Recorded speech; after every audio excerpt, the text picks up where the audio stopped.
जय हिंद फ्रेंड्स। तो हम पढ़ रहे थे धीर सिंह धाबे की शिक्षा उनके बुक, और आज के इस सेशन में हम देखने वाले हैं प्रत्यय के बारे में, स्मृति के बारे में, चिंतन के बारे में और तर्क के बारे में। ठीक है, तो ये चार कॉन्सेप्ट अच्छे से पढ़ेंगे। बहुत ही बेसिक बेसिक जानकारी, बहुत ज्यादा समय नहीं लगेगा, मुश्किल से 10 से 15 मिनट का समय लगने वाला है ना। तो फटाफट से देख लेते हैं प्रत्यय, चिंतन, तर्क और व्यवहार। ठीक है, तो इन चार टॉपिक में हम क्या क्या देखने वाले। ठीक है, तो शुरू करते हैं प्रत्यय से। प्रत्यय, चिंतन, तर्क और स्मृति, है ना। हम पेज नंबर 80, 81 और 82 पढ़ चुके थे। अब हम पढ़ने वाले पेज नंबर 83, 84 और 85। ठीक है, तो शुरू करते हैं प्रत्यय से। देखो प्रत्यय में क्या है मैंने, हाँ, और इसमें ना थोड़ा सा एक संवेदना प्रत्यक्षीकरण में अंतर भी किया मैंने, वो भी थोड़ा देखेंगे। ठीक है, पर तो संवेदना प्रत्यक्षीकरण में अंतर भी पढ़ेंगे। क्या क्या देखेंगे, संवेदना वर्सेस प्रत्यक्षीकरण। आई होप आपको ठीक ठाक नजर आ रहा होगा। प्रत्यक्षीकरण, प्रत्यक्षीकरण। ओके, तो शुरू करते हैं प्रत्यय से। तो प्रत्यय में हमको क्या क्या देखना है। देखो पहला मुद्दा है हमारा प्रत्यय। प्रत्यय किसको कहते हैं, जब हम कोई चीज याद करते हैं, समझते हैं, तो हमारे माइंड में कॉन्सेप्ट बन जाता है, वही प्रत्यय कहलाता है। प्रत्यय की विशेषता क्या होती है, प्रत्यय के प्रकार क्या हो सकते हैं, प्रत्यय की परिभाषा क्या हो सकती है, ये बेसिक बेसिक इन्फॉर्मेशन हम लेने वाले हैं। तो प्रत्यय की परिभाषा क्या हो जाती है, प्रत्यय किसको कहते हैं, एक मानसिक श्रेणी प्रत्यय कहलाती है। और प्रत्यय और किसको कहेंगे, प्रत्यय कहेंगे हम जो कॉन्सेप्ट हमारे माइंड में क्लियर हो जाते हैं, वो वही प्रत्यय कहलाते हैं। अलग अलग विद्वानों ने परिभाषा दी, जैसे कि बेरोन नामक विद्वान है, वो कहते हैं कि मानसिक श्रेणी प्रत्यय कहलाती है। वहीं एक वुडवर्थ नामक भी एक विद्वान आते हैं जो इसकी परिभाषा देते हैं, और एक बोरिंग करके भी आते हैं, उनके द्वारा कहा जाता है कि एक मानसिक प्रतिमा बनना प्रत्यय कहलाता है। वहीं वुडवर्थ, ठीक है, वो अब ठीक होगा ना, थोड़ा विजिबल है ना आपको, हाँ। और तो बोरन के द्वारा, बेरिंग के द्वारा, और एक और आ जाता है कुछ, एक विद्वान होता है हमारे, एक इनके द्वारा ना बेसिकली प्रत्येक को एक वुडवर्थ, देखो वुडवर्थ के द्वारा प्रत्येक के बारे में कहा जाता है कि प्रत्येक गुणों को बताना है। ठीक, तो मानसिक श्रेणी हो जाता है, मानसिक प्रतिमा या फिर गुणों को बताना, ये सब प्रत्येक की परिभाषा होती है। प्रत्येक के प्रकार कितने होते हैं, प्रत्येक चार तरीके हो सकते हैं, सरल है, कठिन है, और देन एक स्वाभाविक है, कृत्रिम है, ये चार प्रत्यय हो सकते हैं। चार तरीके के प्रत्यय हो सकते हैं। देखो सरल कौन सा होता है, जिसमें सिर्फ एक ही पहलू होता है, जैसे लाल काला पीला, ये सब एक ही पहलू है। जटिल कौन सा, वर्ग की परिभाषा वगैरह, दो तीन पहलू हो सकते हैं इसमें, आयत की, वर्ग की परिभाषा वगैरह, इस तरीके से। या फिर इससे भी जटिल, देखो ये तो फिर भी सरल की कैटेगरी में आते हैं, वर्ग वगैरह, आयत की परिभाषा आप स्पष्ट। एक कृत्रिम और स्वाभाविक होते हैं, हाँ, जिसमें ना ये जटिल, देखो जटिल को तो हम चार पांच मुद्दों में, मतलब चार पांच कैटेगरी में और बांटते हैं। तो जिसमें हम संबंध कह देते हैं, समुच्चय कह देते हैं, और कुछ एक संबंध कह देते हैं, और एक समुच्चय करके कह देते हैं, और एक प्रतिद्वंदात्मक या द्वंदात्मक करके कह देते हैं, और एक वियोग करके कह देते हैं। बहुत ज्यादा नहीं समझाऊंगी आपको, तो फटाफट से ना इसकी परिभाषा वगैरह कुछ कुछ मुद्दे देख लेते हैं, जैसे कि इसकी परिभाषा वगैरह है ना, देन इसके कुछ प्रकार वगैरह है, देन इसकी विधियां वगैरह, मतलब आप प्रत्येक सीखोगे तो कौन कौन सी विधियां आपको इस्तेमाल करनी होगी, है। और इसके बाद इसकी कुछ विशेषताएं वगैरह तो हम ऐसे ही देख लेंगे, इसकी विशेषताएं क्या क्या होती है। और देन इस तरीके से कुछ कुछ मुद्दे देखना है, इसके प्रकार देख लेंगे, इसकी परिभाषा देख लेंगे, इसकी विधियां देख लेंगे, इसकी विशेषताएं देख लेंगे। देन और अपन प्रत्येक की, हाँ ठीक, कितनी जानकारी लेंगे फिर प्रत्येक के बारे में। देखो प्रत्येक की परिभाषा की आदत है, प्रत्येक के प्रकार कितने आदत है। देखो प्रत्येक के प्रकार, परिभाषा, विधियां और विशेषता। देखो प्रत्येक की परिभाषा में एक तो बेरोन के द्वारा कही जाती है परिभाषा कुछ, और एक बोरिंग के द्वारा, और एक और परिभाषा आ जाती है कुछ वुडवर्थ के द्वारा। देखो बोरान मतलब बेरोन के द्वारा कही जाती है कि मानसिक श्रेणी, किसको, श्रेणी को प्रत्यय कहेंगे, श्रेणी को। वही बोरिंग के द्वारा ना मानसिक प्रतिमा को प्रत्यय कहा, मानसिक प्रतिमा को। वही वुडवर्थ के द्वारा देखो गुणों को, ठीक है, तो गुणों को प्रत्यय कहा गया। तो इस तरीके से हल्की हल्की से परिभाषा आ जाती है। अब देखो प्रकार कितने होते हैं, एक तो होता है प्रति, एक हो जाता है स्वाभाविक, ठीक है, एक हो जाता है सरल, एक हो जाता है जटिल। तो ये कुछ प्रत्यय के प्रकार होते हैं। कुछ विधियां होती है, जैसे कि एक तो अर्थगण विधि हो जाती है, और इसके अलावा एक और विधि हो जाती है हमारी चयन विधि। ये दो विधियां होती है प्रत्यय को सीखने। उसके बाद कुछ विधियां बताई जाती है, और हाँ प्रत्येक इन विधियों के बाद है ना प्रत्येक की एक और विधियां होती है। मतलब आपको प्रत्यय सीखना हो तो कौन कौन सी विधियां हो सकती है प्रत्यय को सीखने की, या फिर प्रत्यय को प्रभावित करने वाले कारक कौन कौन से हो सकते हैं। विधियां तो हमने देख ली, अर्थ और चयन, ठीक है, विधियां एक ही, ठीक है, विधियां हमें एक मोड़ चली गई थी। तो यहाँ पर देखेंगे एक प्रभावित करने वाले कारक कौन कौन से हो सकते हैं इसके। तो कुछ बेसिक बेसिक जानकारी देखनी इनको। इसकी विशेषता क्या होती है, देखो हर एक व्यक्ति का कॉन्सेप्ट अलग होता है, तो ये व्यक्तिगत भिन्नता पाई जाती है इसमें।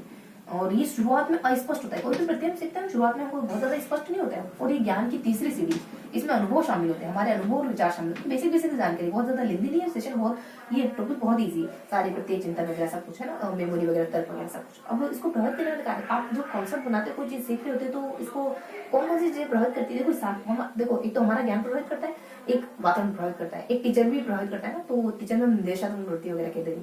अब इनको टेक्निकली भाषा में क्या कहेंगे, देखो वादन का वादन कह दोगे, आपके लिए आप स्थानांतरण कह दोगे, विभेदीकरण कह दोगे, और आपको संगत सूचना की जानकारी है या नहीं, तो इस तरीके से कुछ बेसिक जानकारी, जैसे कि आपका स्थानांतरण, आप चीजों को वहां कुछ सीखा था, मतलब आपने किसी जगह इससे रिलेटेड कोई बात सीख ली, इससे पहले आपने कुछ सीखा था इसके बारे में, तो क्या आप अप्लाई कर पाते हो, उसका स्थानांतरण कर पाते हो, और उसके बाद कुछ विभेदीकरण वगैरह, विभिन्नता, कुछ विभेदन वगैरह, तो इस तरीके से भी कुछ आता है। विभेदन करने की क्षमता है कि नहीं आपने, ये सारी चीजें प्रभावित करती है। संगत सूचना है कि नहीं आपने, ठीक है। पर्यावरण भी प्रभावित करता है, आपका शब्द भंडार, आपकी भाषा पे पकड़ कितनी, वो चीजें भी प्रभावित करती है। एक थोड़ा सा टीचर से जुड़ा हुआ निर्देशात्मक वृत्ति भी प्रभावित करती है। बेसिक इन्फॉर्मेशन है बहुत ज्यादा, ये देखो प्रभावित करने वाले कारक भी इतना हमको फोकस करना नहीं, तो ये बेसिक बात है। देखो परिभाषा, प्रकार, विधिया, विशेषता और प्रभावित करने वाले कारक, ठीक है। तो देखो इसकी परिभाषा क्या है, देखो बेरन के द्वारा कहा गया मानसिक श्रेणी है। तो मान लो बहरे मतलब दिव्यांग व्यक्ति एक श्रेणी लाइन में खड़े, बोरिंग के द्वारा कहा जाता है प्रतिमा। आपको कहा कि आप रिंग के बारे में इमेज करो कि आपकी डायमंड, मतलब कि आपकी शादी की रिंग, इंगेज की रिंग कैसे होनी चाहिए, तो आपने सीधा डायमंड रिंग इमेज करी, ठीक है। वुडवर्ड कहते हैं देखो पैसों से कुछ नहीं होता, वर्थ ही नहीं कहते पैसे, वर्थ ही नहीं कहते पैसे, समृद्धि, पैसों से कुछ नहीं होता, व्यक्ति गुणवान होना चाहिए। तो इसे थोड़ा सा ट्रिकी तरीके से याद रखना। देखो प्रकार में कृत्रिम होते हैं, स्वाभाविक होते हैं, एक जटिल हो जाता है, सरल हो जाता है। कृत्रिम कौन से होते हैं, कृत्रिम होते हैं जैसे वर्ग आय की परिभाषा। स्वाभाविक कौन सा हो सकते हैं, जैसे कि घर के बारे में बताओ, है ना, घर की परिभाषा। तो घर की परिभाषा हर व्यक्ति अलग देगा, कोई परिवार के सदस्यों का जिक्र करेगा, तो कोई आसपास के माहौल का जिक्र करेगा, है। उसके बाद हम थोड़ा सरल और जटिल, देखो सरल तो एक ही पहलू होता है, जैसे लाल काला पीला, एक ही कॉन्सेप्ट है, इसके कोई दूसरे पहलू है ही नहीं। जटिल हो जाता है, बहुत सारे पहलू शामिल होते हैं। इसको आप एसपी में डिवाइड कर सकते हैं। एसपी देखो, एस से एक समुच्च बोधक भी होता है, इसमें संबंध भी होता है। देखो समुच्च या फिर कुछ ऐसे समुच्च करके कुछ होता है, हाँ समुच्च ही होता है, समुच्च बोधक है, संबंध है, और पी से एक प्रतिबंधित और एक द्विप्रतिबंधित और एक थोड़ा सा विभेदक करके ध्यान रखेंगे। बहुत ज्यादा देखने की जरूरत तो नहीं, फिर भी जटिल के 5 प्रकार होते हैं, इसको थोड़ा सा ध्यान रखेंगे। जो मैंने ट्रिक बताई है ना, जटिल प्रत्यय के 5 प्रकार होते हैं, उसकी थोड़ी सी बात की है। बहुत ज्यादा देखने की जरूरत नहीं है इसको, बस फिनिश करते हैं, है ना, क्योंकि तकरीबन 10 मिनट के राउंड ही अपन पढ़ते हैं, ठीक है। बाकी विशेषताएं, बाकी इसको प्रहत करने वाला, देखो विशेषता क्या होती है, हर व्यक्ति का प्रत्यय अलग होता है, और व्यक्ति प्रत्यय में क्या होता है, चीजें शुरुआत में स्पष्ट होती है, धीरे धीरे जाके स्पष्ट होती है, बाद में जाके स्पष्ट होती है। बाकी इसमें ना ये तीसरी सीढ़ी, ज्ञान प्राप्त करने की तीसरी सीढ़ी। बाकी इसमें अनुभव, हमारे एक्सपीरियंस शामिल, ये भी बहुत ज्यादा कंक्रीट नहीं, जो बातें कंक्रीट है ना वो ध्यान रखने की जरूरत है, जैसे परिभाषा, जैसे प्रकार, जैसे विधियां कौन सी होती है, तो ग्रहण विधि, चयन विधि, टेक्निकल चीजें याद रखो। प्रभावित करने वाले कारक कौन से, ये भी बस ऐसे देखना, हमारा नॉलेज प्रभावित करता है, आसपास का वातावरण प्रभावित करता है, टीचर का नॉलेज भी प्रभावित करता है। तो बेसिक से हमने बातें देख ली प्रत्यय के बारे में। अब जान लेते हैं थोड़ा सा मेमोरी के बारे में, सब के बारे में, ठीक है। तो 1 सेकंड रुकिएगा, बस 1 सेकंड। माय गॉड, काफी समय हो गया, ठीक है। तो बस 10 मिनट का राउंड पड़ेंगे, फटाफट से देख लेते हैं, बाकी चीजें देख लेते हैं, बस 2-5 मिनट। देखो हमको और क्या क्या देखना है, देखो हमको देखना है प्रत्यय के बाद हमको मेमोरी के बारे में जानना है, ठीक है। उसके बाद हमको स्मृति देख लिया, उसके बाद हमको चिंतन के बारे में जानना है, हमको तर्क के बारे में जानना है। बस 1-2 मिनट का सेशन और लेना है, ठीक है। हमको बस ये सारे मुद्दे और पढ़ने हैं हमको। थोड़ा सा अपन जान लेंगे, मेमोरी देख लिया, एक थोड़ा सा जान लेंगे कि एक संवेदना और प्रत्यक्षीकरण में अंतर क्या होता है। देखो संवेदना क्या होती है और प्रत्यक्षीकरण क्या होता है, बेसिक अंतर देखेंगे। देखो मेमोरी 2-3 तरीके की होती है, शॉर्ट टर्म मेमोरी, है ना, तो 3 तरीके की मेमोरी होती है, short term memory, long term memory और संवेदी मेमोरी, ठीक है। तो ये क्रमशः होती है। संवेदी मेमोरी बहुत कम सेकंड के लिए, शॉर्ट टर्म में कुछ 30 सेकंड के लिए, लॉन्ग टर्म में बहुत लंबे समय तक। लॉन्ग टर्म को भी आप 2 भागों में बांट देते हो, प्रत्यक्ष कह देते हो, एक तो कह देते हो आप स्पष्ट मेमोरी, एक अस्पष्ट मेमोरी, स्पष्ट को भी 2 भागों में बांट देते हो, अर्थगत मेमोरी कह देते हो, और एक और आप कह देते हो कि एक प्रासंगिक मेमोरी। अस्पष्ट को कहते हो कि एबिंगहस के द्वारा इसका अध्ययन वगैरह किया जाता है, ये खत्म हो गया, ठीक है। चिंतन की बात देखो, चिंतन क्या होता है, चिंतन कितने प्रकार का होता है, इसका तत्व क्या होता है। चिंतन यानी मानसिक जोड़ करना, चिंतन मतलब सोच विचार करना, चिंतन कहलाता है। इसके तत्व कौन से होते हैं, तर्क है, समस्या समाधान है, निर्णय है, और एक और अपन कह देते हैं कि मानसिक प्रतिमा। ये सारे 4-5 इसके तत्व होते हैं, क्या होते हैं, 4 इसके तत्व होते हैं, बस ये ध्यान रखना। और तर्क भी इसी का तत्व है। तर्क के बारे में पढ़े तो जेम्स डेविड कहते हैं जिससे आप किसी फलदायक निर्णय में पहुंच जाओ, वो तर्क कहलाता है। तर्क के अपने आप में प्रकार है, आगमन तर्क, निगमन तर्क, इसके भी 4 प्रकार है, आगमन तर्क, निगमन तर्क और सादृश्यवाची तर्क और आलोचनात्मक, है ना। आगमन तर्क क्या होता है, एक क्रिएटिव माइंड वाला तर्क, है ना, पेन का इस्तेमाल आप खुजली करने के लिए कर सकते हो, है ना। और निगमन तर्क नॉर्मल लिखने के लिए कर सकते हो। सादृश्यवाची समानता बिठाना, महात्मा गांधी, महाराणा प्रताप इक्वल टू झांसी की रानी, ठीक इस तरीके से आलोचनाएं वगैरह करना। अब देख लेते हैं इसमें दोनों में अंतर क्या है। देखो एक संवेदना प्रत्यक्षीकरण क्या अंतर होता है।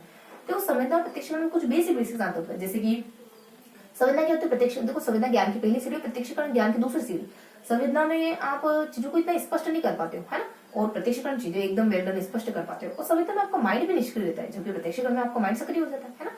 और ये पहली बहुत मानसिक, एक साधारण से मानसिक प्रक्रिया है संवेदना, वही प्रत्यक्षीकरण एक जटिल मानसिक प्रक्रिया, ठीक है। तो कुछ बेसिक से अंतर होते हैं, जो हमने कुछ 4-5 अंतर देखे संवेदना और प्रत्यक्षीकरण, ये तो बस निगाह पर डालोगे तो पता चल जाएगा। अब जो थोड़ा सा हमने पढ़ा है ना, उसको थोड़ा सा अपन नोट डाउन भी कर लेते हैं। देखो मेमोरी प्रकार बता दी मेमोरी की। अब मेमोरी को चेक करने की विधियां देखो, ये 3 प्रकार होगी मेमोरी की, शॉर्ट टर्म, लॉन्ग टर्म और एक। अब मेमोरी को चेक करने की विधियां कौन सी होती है, देखो विधियां होती है इसको चेक करने की, विधियां हो जाती है R4। देखो, रिकॉल करना, रिकॉग्नाइज करना और रिकंस्ट्रक्ट करना और रीलर्निंग करना, है ना। मतलब कि पुनः स्मरण करो और मतलब चीजों को याद करो, है ना। रिकॉल करो, पुनः स्मरण करो, री लर्निंग करो, पुनः याद करो, रिकंस्ट्रक्ट करो, पुनः निर्मित करो, रिकॉग्नाइज करो, पहचानो। तो इस तरीके से R4 करके मेमोरी को देखने की, चेक करने की विधियां होती है कुछ, ठीक है। तो हमने विधियां जाने, इसके प्रकार वगैरह जानिए, अपने मेमोरी के 3 प्रकार वगैरह हो जाते हैं, इसकी विधियां वगैरह हो जाती है। कुछ विस्मरण भी होता है, देखो भूलना भी तो होता है। तो भूलना, विस्मरण, विस्मरण में बताते हैं कि विस्मरण चक्र देते हैं एबिंगहस। तो थोड़ा सा अपन विस्मरण के बारे में जाने, तो विस्मरण चक्र हमारे एबिंगहस नामक विद्वान आते हैं, उनके द्वारा दिया जाता है ना। और विस्मरण में 2 तरीके के विस्मरण, एक होता है सक्रिय, एक निष्क्रिय। एक तो जानबूझ के बुलाते हैं और एक खुद ब खुद भूल जाते हैं। तो थोड़े से प्रकार भी आते हैं इसमें, है ना। तो ये दूसरा एबिंगहस की बात, थोड़े से इसके प्रकार भी डिस्कस होते हैं। और इसको भूलने के कारण क्या है, भूलने के 3 कारण। एक तो आप दमन करोगे, जानबूझ के भुलाओगे, फ्राइड कहता है। एक आप ऐसे ही भूल जाओगे, है ना, मतलब कोशिश नहीं करोगे, अभ्यास नहीं करोगे तो भूल जाओगे, अभ्यास वाले थोंडाई के द्वारा। जानते हो बिल्ली का प्रयोग थोंडाई के द्वारा दिया जाता है अभ्यास का। एक होता है जब आप बाधा, यानी बहुत ज्यादा लंबा समय हो गया तो चीजें भूलोगे से, तो ये बाधा वाला कंपोनेंट आ जाता है। ये देने वाले वुडवर्ड मोड है, ठीक है। तो कुछ हमने ना 3 कारण देख लिए कि हम चीजें भूलते क्यों। तो हम थोड़ा सा विस्मरण के बारे में जाने मेमोरी, तो मेमोरी के प्रकार वगैरह देख लिए, मेमोरी की विधियां वगैरह देख ली, हम भूलने के क्या क्या कारण हो सकते हैं ये हमने जान लिया। अब मेमोरी में क्या बच जाता है, एक तो फैक्ट आ जाते हैं, वो मैं बता देती हूँ। देखो, मेमोरी के अंग भी तो होते हैं, अभी तो हमने विधियां देखी, मेमोरी के अंग देखते हैं। विस्मरण भी तो मेमोरी का हिस्सा है। तो मेमोरी के अंग 4 तरीके से हो सकते हैं। आप कोई चीज सीखते हो, उसके बाद आप उसको ध्यान लगाते हो, उसके बाद उसको पुनर्स्मरण कर लेते हो, उसके बाद उसकी पुनः पहचान कर लेते हो। मतलब रिवाइज करोगे तो आप पहचान लोगे उस चीज को, मतलब अच्छे से याद कर लोगे। तो ये मेमोरी के कुछ अंग होते हैं बेसिक बेसिक से, ठीक है। तो ये हमने सारा कुछ जान लिया मेमोरी के बारे में, इसको थोड़ा सा इधर रखते हैं, ठीक है। तो आपको पुनः आप पहचान भी कर, पुनः स्मरण कर लोगे चीजों को, पुनः स्मरण कर लोगे। और यहाँ पे लिख लेते हैं पुनः पहचान, ठीक है। पुनः स्मरण, पुनः पहचान। अब चिंतन के बारे में मैंने आपको तत्व तो बताई थी। देखो, चिंतन के प्रकार होते हैं। अब यहाँ ये हमने तत्वों का जिक्र करा था, ठीक है। चिंतन के प्रकार कौन कौन से हो सकते हैं। देखो, चिंतन होता है एक तो सोली चिंतन, यथार्थवादी चिंतन। सोली और यथार्थवादी, सोली और यथार्थवादी। सोली चिंतन खाली पुलाव पकाना, यथार्थवादी चिंतन वो चिंतन होता है जिसमें आप चीजों के बारे में एक धरातल पे आके सोचते हो। यथार्थवादी चिंतन को 4 भागों में बांट सकते हैं, एक तो 3 भागों में बांट सकते हैं, अपसारी, अभिसारी और एक और हो जाता है हमारा आलोचनात्मक चिंतन, ठीक है। बस इतना सा बताया जाता है इसमें। और बाकी देखो, इनकी जो चिंतन के तत्व है ना, इनकी अलग अलग विद्वानों के द्वारा अलग अलग परिभाषाएं भी दी जाती है। जेम्स ड्रेवर कहते हैं कि निर्णय का तर्क वो होता है जब आप निर्णय में पहुंच जाते हो। वहीं सेंट्रो के द्वारा कहा जाता है कि हाँ, बेरोन कहते हैं समस्या समाधान को लेकर के प्रतिक्रिया, किसी एक प्रतिक्रिया को चुन लेना समस्या समाधान कहलाता है। प्रतिक्रिया करना या फिर किसी एक को चुन लेना। वही हमारे एक सेंट्रो कहते हैं कि सेंट्रो के ना उसको निर्णय, समस्या समाधान हो गया, निर्णय हो गया, तर्क को निर्णय को लेकर कहते हैं सेंट्रो कहते हैं कि जब आप किसी एक चीज को पिकअप कर लेते हो वही हमारे निर्णय के लिए। तो अलग अलग विद्वानों ने अलग अलग परिभाषाएं दी, ठीक है।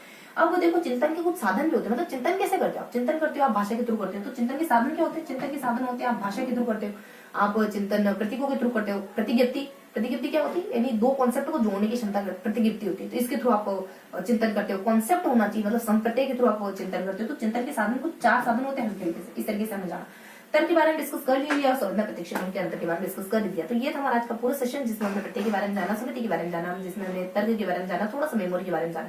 तो आई होप चीजें आपको क्लियर हुई होगी, चीजें आपको समझ आई होगी। फिर मिलेंगे इसी किसी अगले सेशन में, तब तक के लिए जय हिंद।